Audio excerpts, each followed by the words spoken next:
Imagina este momento. Una ciudad acaba de caer.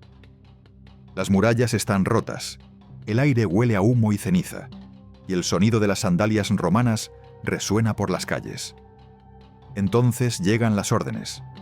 No dicen «deteneos», no dicen «perdonadlas». Son órdenes tranquilas, rutinarias, casi administrativas, sobre el botín.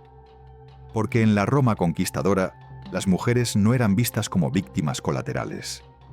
Muy a menudo eran consideradas parte del premio. Detrás de las estatuas de mármol, los discursos heroicos y la gloria militar, existe una verdad mucho más oscura que rara vez se cuenta. Para miles de mujeres, la guerra no terminaba cuando cesaban los combates. Ahí era cuando comenzaba el verdadero horror. Entonces, ¿qué hacía realmente el ejército romano con las mujeres de los territorios conquistados? Y cómo una civilización que se llamaba a sí misma civilizada logró normalizar actos que hoy consideraríamos auténticas atrocidades. El instante más letal para una mujer en una guerra romana no era durante el asedio, era después. Cuando una ciudad finalmente caía, el combate terminaba. Pero para las mujeres, empezaba otra fase mucho más impredecible. Los soldados romanos entraban por las puertas rotas con una mentalidad clara. Habían sobrevivido, habían vencido, y ahora tenían derecho a ser recompensados. No era una sensación improvisada, ni un exceso momentáneo de violencia. Era una idea profundamente arraigada en la cultura militar romana. En el mundo romano, la guerra no solo se ganaba con disciplina y sangre, sino con botín. Oro, ganado, objetos sagrados, esclavos y sí, también personas. Las fuentes romanas rara vez usan palabras emocionales para describirlo. Todo se reduce a términos fríos, administrativos. Pero detrás de esas palabras había cuerpos humanos. Las mujeres, en especial, ocupaban una categoría peligrosa. No eran combatientes, pero tampoco estaban protegidas. De hecho, la lógica romana veía su captura como algo útil. Podían ser vendidas, repartidas, utilizadas para humillar al enemigo derrotado o integradas por la fuerza en el sistema romano como esclavas, concubinas o esposas. Y lo más inquietante es que esto no ocurría en secreto. Los generales sabían que permitir el saqueo durante un tiempo limitado ayudaba a mantener la moral del ejército. Era una especie de válvula de escape. Los soldados esperaban ese momento, lo daban por hecho. En algunos casos, se prometía de antemano. Si tomamos la ciudad, habrá botín. No hacía falta especificar más. Para las mujeres dentro de esas murallas, el sonido del combate cesando no significaba alivio. Significaba incertidumbre absoluta. Nadie sabía quién entraría por la puerta.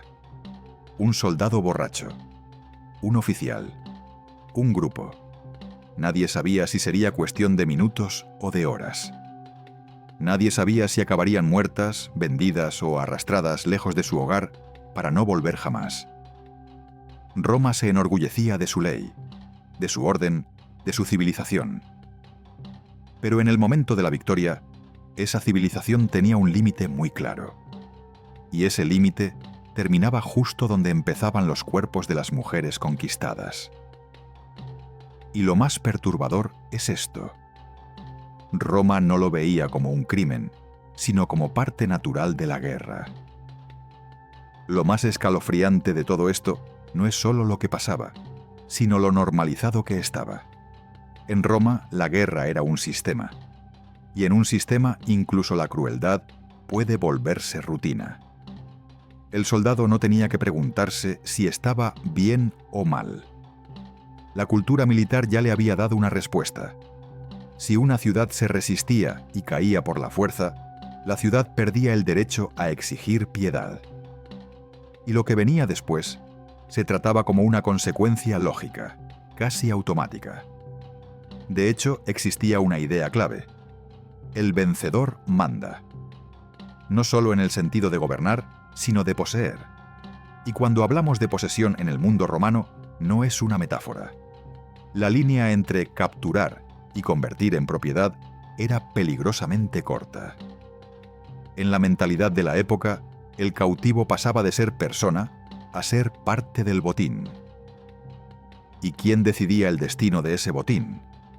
A veces el general imponía control.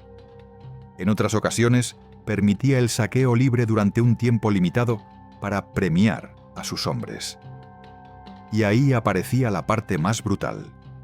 Cuando la recompensa se convierte en licencia, los cuerpos quedan sin defensa. Hay un detalle que la gente suele olvidar cuando habla del ejército romano. No era solo una máquina de guerra, también era una máquina económica. Conquistar significaba riqueza. Un soldado podía pasar años sin botín importante, sobreviviendo con paga y raciones. Pero cuando una ciudad rica caía, eso podía cambiarle la vida. Y en esa economía, las mujeres capturadas tenían un valor claro: podían venderse. Por eso, la violencia no era solo impulsiva, también era estratégica. El terror servía para quebrar la voluntad del enemigo, y la humillación pública, sobre todo contra mujeres, podía ser un mensaje político. Esto le pasa a cualquiera que se resista a Roma. Y aquí viene lo incómodo. Incluso cuando Roma intentaba presentarse como moderada, muchas veces no era por compasión, era por cálculo. Un general podía frenar excesos no porque le importara la vida de las mujeres, sino porque quería mantener una provincia estable, evitar rebeliones o conservar la imagen de Roma como portadora de orden. Pero cuando el control se relajaba, cuando la noche caía sobre una ciudad derrotada, lo que quedaba era el soldado con poder total y una población sin ningún tipo de protección real. Y en ese escenario, una mujer no era vista como alguien que había que salvar. Era vista como algo que se podía tomar. Roma llamaba a eso victoria. Para ellas, era el inicio de una pesadilla. Hay algo aún más inquietante que la violencia en sí: el silencio que la rodeaba. Las fuentes romanas hablan con orgullo de conquistas, de ciudades sometidas, de enemigos derrotados. Enumeran cifras, botines, territorios. Pero cuando se trata de lo que ocurrió con las mujeres, las palabras se vuelven vagas o desaparecen por completo. No porque no pasara nada, sino porque no se consideraba digno de mención. Y ese silencio dice mucho. En la mentalidad romana, el sufrimiento de las mujeres conquistadas no era una tragedia. Era un efecto secundario aceptado, algo tan común que no merecía ser detallado. De hecho, cuando los autores antiguos mencionan abusos, suele ser para criticar a un general por haber perdido el control de sus tropas, no por lo que les ocurrió a las víctimas. Para una mujer dentro de una ciudad tomada, no existía un recurso legal real. No había a quién acudir. La ley romana protegía a las mujeres romanas, no a las extranjeras derrotadas, y menos aún a aquellas que, a ojos del vencedor, ya habían pasado a formar parte del botín. El miedo no terminaba con el primer día. Muchas mujeres eran retenidas durante días o semanas, escondidas, intercambiadas, trasladadas de un grupo de soldados a otro. Otras eran marcadas rápidamente para la venta, algunas separadas de sus hijos sin ninguna posibilidad de volver a verlos. Todo dependía del azar, del rango del soldado que las encontraba, de su edad, de su estado físico. Y aquí aparece una realidad brutal. El poder absoluto deshumaniza. El soldado sabía que no habría consecuencias. Estaba lejos de Roma, lejos de los tribunales, lejos de cualquier control real. En ese vacío moral, la violencia se volvía fácil, casi automática. Roma se definía a sí misma como portadora de civilización frente a pueblos bárbaros. Pero en el momento exacto en que una ciudad caía, esa civilización se suspendía. La disciplina que hacía invencible al ejército en el campo de batalla no siempre se aplicaba cuando ya no había resistencia. Y lo más perturbador es esto. Muchas de estas prácticas no eran vistas como excesos individuales, sino como parte del orden natural del mundo romano. El fuerte domina al débil. El vencedor decide el destino del vencido. Y las mujeres, atrapadas en medio, pagaban el precio más alto. Cuando las murallas caían, Roma ganaba territorio. Pero para miles de mujeres, el mundo simplemente se acababa. Después de la conquista, el lenguaje cambiaba. Ya no se hablaba de enemigos, ni de resistencia, ni de guerra. Se hablaba de botín. Y en ese vocabulario frío, calculado, las mujeres desaparecían como personas para reaparecer como objetos. Objetos que podían repartirse, intercambiarse o venderse. No por accidente, no por caos, sino porque así funcionaba el sistema. En el ejército romano, el botín no era un detalle menor. Era una parte central del contrato moral entre el soldado y el Estado. El soldado arriesgaba su vida, marchaba durante años, vivía en condiciones brutales. A cambio, Roma le prometía paga y recompensas cuando la victoria llegara. Y esas recompensas no siempre eran monedas. Las mujeres jóvenes eran consideradas especialmente valiosas. No por quienes eran, sino por lo que representaban dentro de la lógica de la esclavitud. Podían ser usadas inmediatamente, revendidas más tarde o entregadas como regalo a oficiales.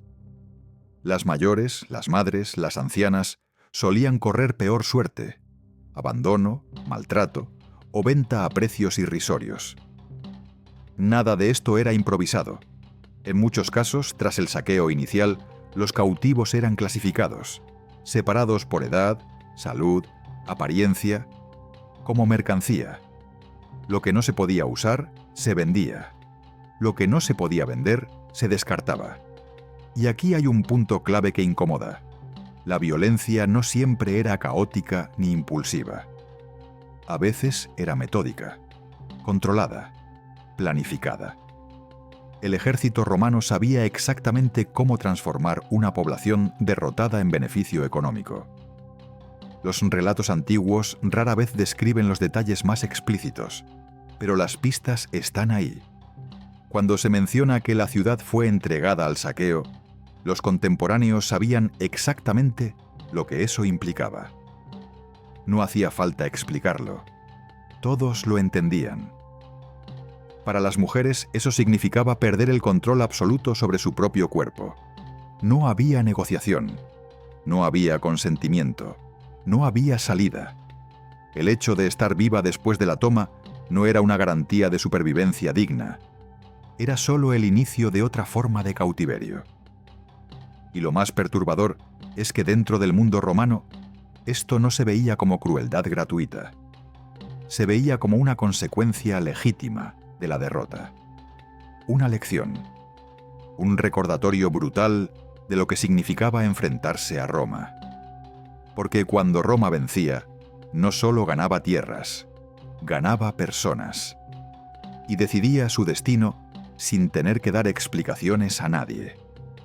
Lo que mucha gente no entiende es que para Roma, la violencia después de la batalla no solo era descontrol. También podía ser comunicación. Porque en una conquista no basta con ganar. Hay que dejar claro quién manda y asegurarse de que nadie quiera intentarlo otra vez. Y ahí es donde las mujeres quedaban atrapadas en un tipo de crueldad especialmente eficaz. La crueldad que no solo busca dañar, sino humillar. Convertir el cuerpo del otro en un símbolo de derrota. Romper la moral de los supervivientes. Volver imposible la idea de resistencia. En muchas campañas, el saqueo no era solo un premio para el soldado. Era una advertencia para las ciudades vecinas. Esto es lo que pasa cuando nos obligas a entrar por la fuerza. La noticia viajaba rápido, y el miedo, más rápido aún. Para las familias era una pesadilla doble, porque no se trataba solo de perderlo todo. Casa, comida, seguridad. Era la sensación insoportable de no poder proteger a las suyas. En sociedades antiguas, el honor familiar estaba ligado al control del hogar. La conquista romana destrozaba eso con una facilidad brutal. Y cuando lo que se destruye no es solo una muralla, sino el tejido social entero. Reconstruir se vuelve casi imposible. Luego venía el siguiente paso, la desposesión total. Muchas mujeres eran obligadas a caminar largas distancias con otros cautivos, en columnas vigiladas, sin saber dónde terminarían. A veces las separaban por lotes, como si fueran ganado. Y en ese proceso, la identidad se iba perdiendo. Ya no eras fulana de tal, hija de tal, eras una cautiva, un número, una pieza. En el trayecto el peligro no desaparecía, de hecho aumentaba. Hambre, enfermedades, golpes, castigos por retrasar la marcha. Y si alguien caía, el sistema no paraba. El ejército no esperaba. Y mientras todo eso ocurría, Roma seguía contando la historia como si fuera ordenada, incluso noble. Como si civilizar fuera sinónimo de conquistar. Lo más siniestro es que, a ojos romanos, muchas de estas mujeres no eran víctimas en el sentido moderno. Eran parte del resultado natural de la guerra, un resultado útil, rentable y sobre todo ejemplarizante. Porque cuando el terror se vuelve un método, deja de ser una excepción, se vuelve política. Después del terror inicial, venía algo aún más frío, la transacción. Una vez que el caos del saqueo se calmaba, el ejército romano hacía lo que mejor sabía hacer: organizar. Y eso incluía organizar a los cautivos. Las mujeres que habían sobrevivido a los primeros días de violencia entraban ahora en una nueva fase de su pesadilla: la conversión definitiva en mercancía. Muchas eran llevadas a campamentos temporales, donde oficiales o comerciantes especializados evaluaban lo que quedaba: edad, salud, apariencia física, capacidad para trabajar, capacidad para servir. Todo se observaba, todo se calculaba. No había espacio para el trauma, el dolor o la pérdida. Solo para el valor de mercado. El paso siguiente era el mercado de esclavos. Allí, las mujeres eran exhibidas, inspeccionadas, tocadas, despojadas no solo de su libertad, sino de cualquier resto de dignidad. Algunas eran compradas para trabajos domésticos, otras para burdeles, otras para convertirse en concubinas de hombres que veían en ellas un símbolo más de su éxito. En todos los casos, el mensaje era el mismo: tu vida anterior ya no existe. Y lo más cruel es que para Roma esto era perfectamente legal. El sistema romano de esclavitud no distinguía entre prisioneros de guerra y personas nacidas esclavas. Una vez capturada, una mujer podía ser vendida una y otra vez, trasladada de una provincia a otra, separada para siempre de cualquier vínculo anterior. El imperio se movía, y ellas se movían con él, sin control alguno sobre su destino. Algunas intentaban resistir, negándose a comer, negándose a hablar, incluso suicidándose antes de llegar al mercado. Los textos antiguos mencionan estos casos casi con indiferencia, como rarezas incómodas. Para el sistema eran pérdidas materiales, no tragedias humanas. Y aquí aparece una verdad difícil de aceptar. La grandeza económica de Roma se apoyó en parte en esta deshumanización masiva. Cada campaña exitosa no solo ampliaba fronteras, alimentaba un mercado gigantesco de cuerpos capturados. Y las mujeres estaban en el centro de ese engranaje. Mientras en Roma se celebraban triunfos, desfiles y discursos sobre la gloria imperial, miles de mujeres desaparecían sin nombre, absorbidas por un sistema que no necesitaba recordar quiénes habían sido. Para el imperio eran botín. Para la historia oficial casi nunca existieron. Si alguien cree que lo peor terminaba cuando una mujer era vendida, es porque no conoce cómo funcionaba realmente el mundo romano. Porque la venta no era un final, era un comienzo, un cambio de dueño, un cambio de destino. Y a partir de ahí, la vida se convertía en una cadena de puertas que se cerraban una tras otra. Muchas mujeres capturadas terminaban en casas romanas como esclavas domésticas. Desde fuera podía parecer más seguro que un campamento militar o un trayecto de cautivos. Pero por dentro, el control era total. Trabajos interminables, castigos por cualquier error. Y algo aún más oscuro, la realidad de que en Roma el cuerpo de una esclava no se consideraba plenamente suyo. La vulnerabilidad no desaparecía, solo cambiaba de escenario. Otras eran enviadas directamente a burdeles o redes de explotación. A veces ni siquiera con ese nombre. Se hablaba de servicio, de entretenimiento, de propiedad del dueño. Palabras limpias para algo profundamente sucio. Y para la mujer atrapada ahí, el tiempo se volvía una repetición cruel, sin salida, sin familia, sin identidad. Y luego está el destino que Roma presentaba casi como civilizado: concubinato o matrimonio. Suena menos brutal, ¿verdad? Pero aquí viene la trampa. Si una mujer era forzada a vivir con un hombre romano como concubina, su situación seguía siendo de dependencia. No elegía, no consentía, no podía irse. Y muchas veces su papel era el de un trofeo viviente, una prueba de estatus, una marca de conquista. En ciertos contextos, la asimilación era incluso política. Convertir mujeres locales en parte de hogares romanos ayudaba a diluir culturas, a romper líneas familiares, a debilitar identidades comunitarias. Es una forma lenta de conquista, menos espectacular que una batalla, pero igual de efectiva. Si arrancas a las mujeres de su comunidad, arrancas futuro, memoria, continuidad. Y había otra herida que casi nunca se cuenta: la separación de los hijos. En el caos de la conquista, familias enteras se rompían en minutos. Un niño podía ser vendido a un comprador, la madre a otro. A veces ni siquiera en la misma ciudad. Y aunque siguieran vivos, la posibilidad de reencontrarse era mínima. El imperio era enorme, y el mercado más fuerte que cualquier esperanza. Lo más cruel es que la historia romana lo trataba como una estadística, una consecuencia más de la victoria. Pero para esas mujeres era una muerte lenta, no del cuerpo, necesariamente, sino de todo lo que las hacía ser quienes eran. Roma no siempre necesitaba ejecutar a una mujer para destruirla. A veces era más útil mantenerla viva y rehacerla.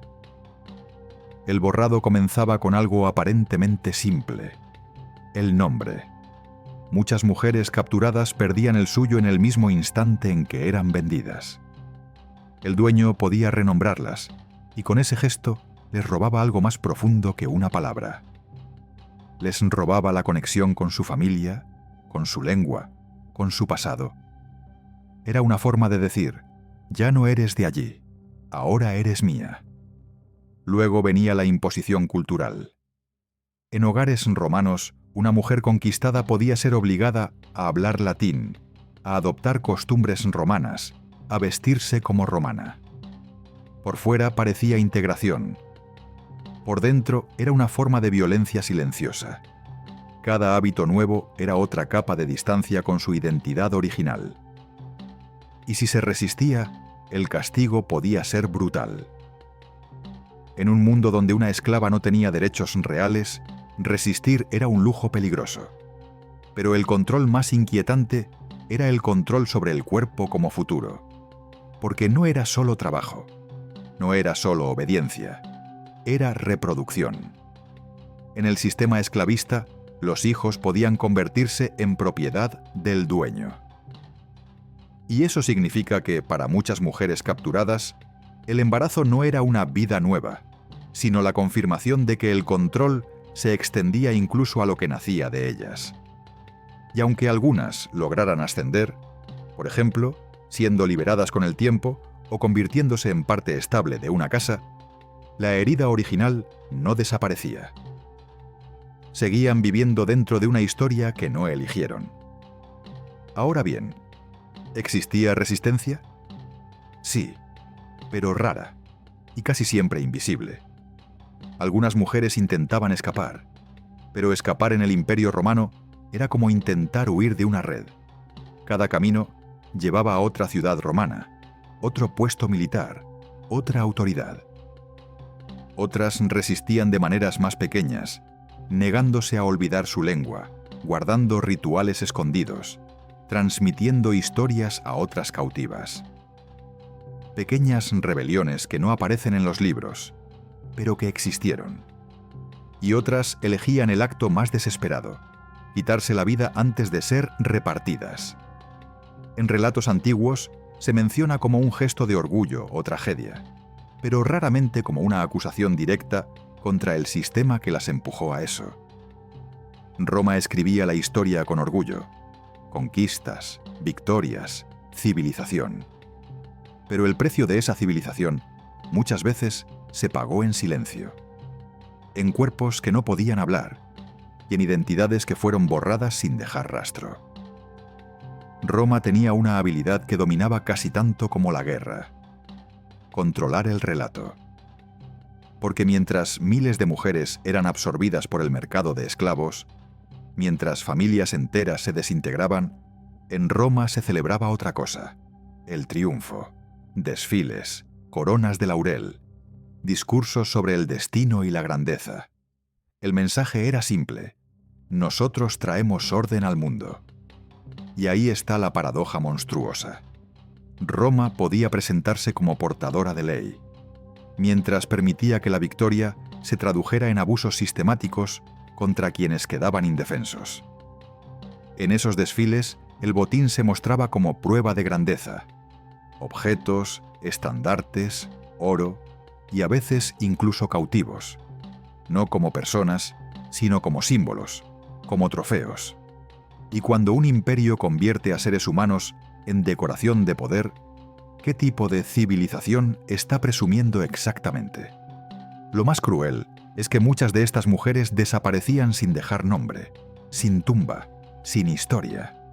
Podían terminar en una villa romana a cientos de kilómetros de su hogar, o en un burdel portuario, o trabajando hasta el agotamiento en la casa de un comerciante.